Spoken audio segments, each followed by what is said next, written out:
Sonos, short for Silicon-Oxide-Nitride-Oxide-Silicon, is a type of non-volatile computer memory closely related to Flash RAM. It is one of charge-trap flash variants. It is distinguished from mainstream flash by the use of silicon nitride instead of polysilicon for the charge storage material. A further variant is Sinos. Sonos promises lower programming voltages and higher program arrays cycle endurance than polysilicon-based flash, and is an area of active research and development effort.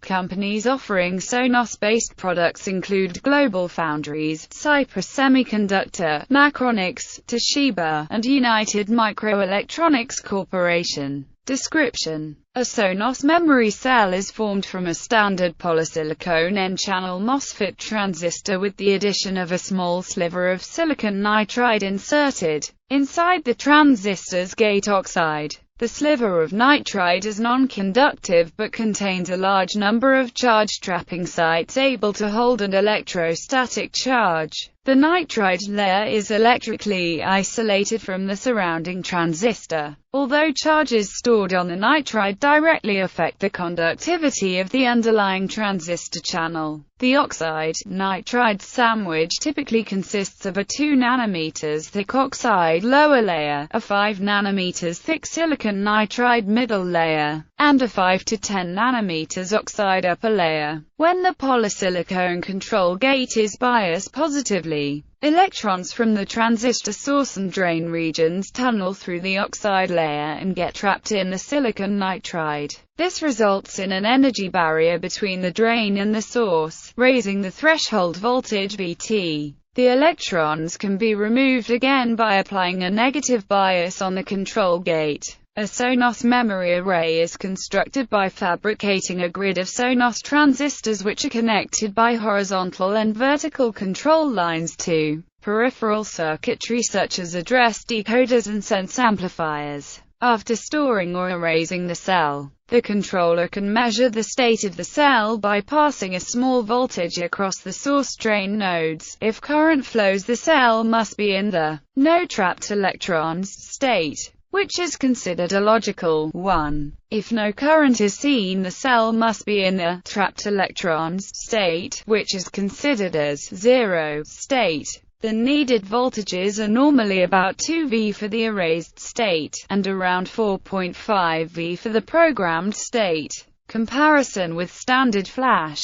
Generally, Sonos is very similar to standard double polysilicon flash, but hypothetically offers higher quality storage. This is due to the smooth homogeneity of the C3N4 film compared with polycrystalline film, which has tiny irregularities. Flash requires the construction of a very high-performance insulating barrier on the gate leads of its transistors, often requiring as many as 9 different steps, whereas the oxide layering in Sonos can be more easily produced on existing lines and more easily combined with CMOS logic. Additionally, traditional flash is less tolerant of oxide defects because a single shorting defect will discharge the entire polysilicon floating gate. The nitride in the Sonos structure is non-conductive, so a short only disturbs a localized patch of charge. Even with the introduction of new insulator technologies, this has a definite lower limit, around 7 to 12 nanometers. Which means it is difficult for flash devices to scale smaller than about 45 nanometers line widths. Sonos, on the other hand, requires a very thin layer of insulator in order to work, making the gate area smaller than flash.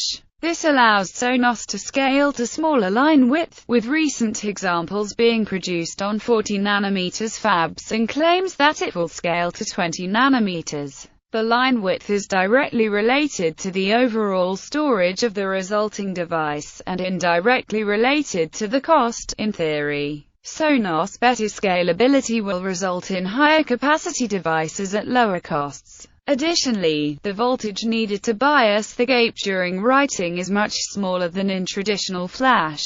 In order to write flash, power is first built up in a separate device known as a charge pump, which multiplies the input voltage to between 9V to 20V. This process takes some time, meaning that writing to a flash cell is much slower than reading, often between 100 and 1000 times slower. The pulse of high power also degrades the cells slightly, meaning that flash devices can only be written to between 10,000 and 100,000 times, depending on the type. Sonos devices require much lower write voltages, typically 5 to 8V, and do not degrade in the same way. Sonos does suffer from an unrelated problem, however, where electrons become strongly trapped in the Ono layer and cannot be removed again. Over long usage, this can eventually lead to enough trapped electrons to permanently set the cell to the zero state, similar to the problems in Flash. However, in Sonos this requires on the order of 100 million write cycles, 1,000 to 10,000 times better than Flash. History. Sonos was first conceptualized in the 1960s. In the early 1970s, initial commercial devices were realized using PMOS transistors and a metal nitride oxide stack with a 45 nanometers nitride storage layer. These devices required up to 30V to operate.